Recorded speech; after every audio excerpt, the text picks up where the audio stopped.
हे आपण शेवग्याच्या शेंगाला छान असं सोलून घेतलेलं आहे, वरचे हे काढलेले घेतलेले आहे आपण काढून. तर हे आपल्याला सोलाण्यानं, बटाटे आपण ज्यानं सोलतो ना, बटाटे सोलण्यानं हे आपण सगळं त्याचं काढून घेतलेलं आहे. खूप छान निघतं याचं. ही शेवगा ही एक अशी भाजी आहे की या झाडाचे सर्व भाग अतिशय गुणकारी व पौष्टिक असतात. शेवगा हा बहुगुणी असतो. शेवग्याच्या पानाची सुद्धा भाजी खूप पौष्टिक असते, मोकळी भाजी होती याची आपल्याला. तर ही खूप बहुगुणी आहे. आज आपण शेवग्याच्या शेंगाचे असे मसालेदार अशी आमटी करणार आहोत. फार मसाला टाकायचा नाहीये आपल्याला, पण छान आमटी करून घेऊया. ही पचनाला खूप चांगली असते, आरोग्यदायी ही भाजी असते. पचन खूप ह्याने सुधारते, पचनक्रिया ह्याने सुधारते आणि रक्तदाब पण ह्यानं कमी होतो. म्हणून ही फार हेल्दी भाजी आहे. आपण ती आमटी करून घेऊ. आपण गॅस चालू केलेला आहे शेवग्याच्या शेंगाच्या आमटीसाठी आणि कढई ठेवलेली आहे. कढई तापायला ठेवलेली आहे. आपण त्यामध्ये थोडंसं तेल टाकून घेऊ.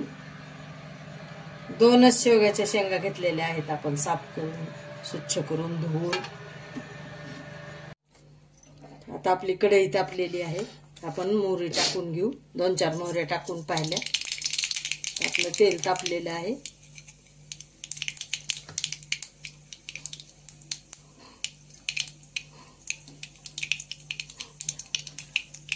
आपण मंद गॅसवरच करायलेलो आहे.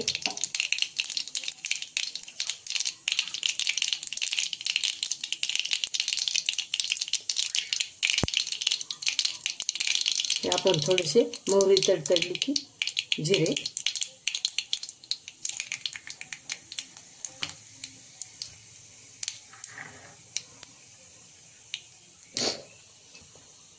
आलं कोथिंबीरची पेस्ट छान असं परतून घेऊ. तुम्ही तेल थोडं वाढवू शकता, मी कमीच घेतलेलं आहे. आता थोडीशी हळद टाकून घेऊ आपण. हा थोडा मसाला, थोडासा मसाला टाकला आपण.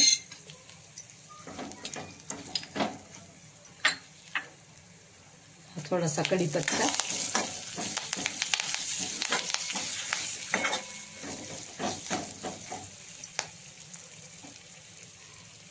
हे थोडंसं तिखट, ह्या चमच्यानं पाऊण चमचा.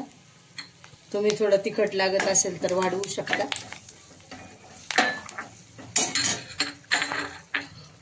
हा थोडं खोबरं आणि लसण मी थोडंसं कुटून घेतलंय.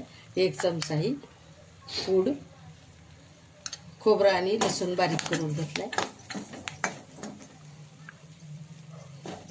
आता टाकू आपण थोडं पाणी टाकणार आहे त्याला आपण. आणि पाण्याला उकळी आली की शेंगा टाकून घ्यायच्या शेवग्याच्या. खूप शिजवावं लागतं याला, कारण आपण शेवग्याच्या शेंगा ज्या आहेत ना, तर आपण त्या उकडून घेतलेल्या नाहीत. ह्याच्यामध्ये आपण कच्च्याच टाकणार आहोत. उकडून घेतल्या म्हणजे आमटी कमी वेळात होते, पटकन होते. आता आपण टाकू यामध्ये कोथिंबीर.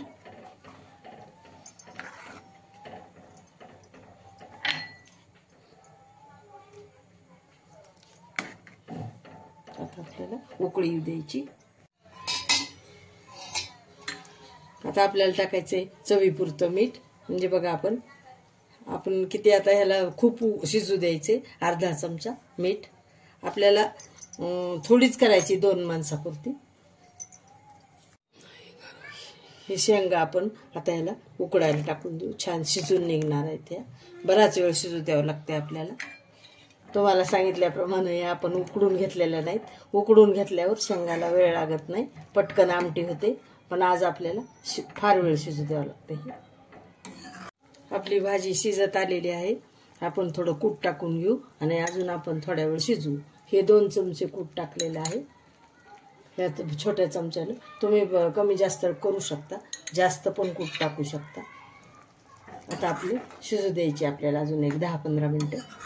हे आपले शेवग्याच्या शेंगा मऊ झालेल्या आहेत. तुम्ही पाहू शकता किती मऊ झाल्या. तर ह्याला जवळजवळ 15-20 मिनिटं लागले. ते शेवटी उकळल्यावर आपण पाणी टाकलेलं आहे ना, तरी आपल्याला 20 ते 25 मिनिटं लागली शिजायला मंद आचेवर. आमटी ह्याला शेवग्याला, तर ह्याला वेळ लागतो, पण ही भाजी खूप हेल्दी असते.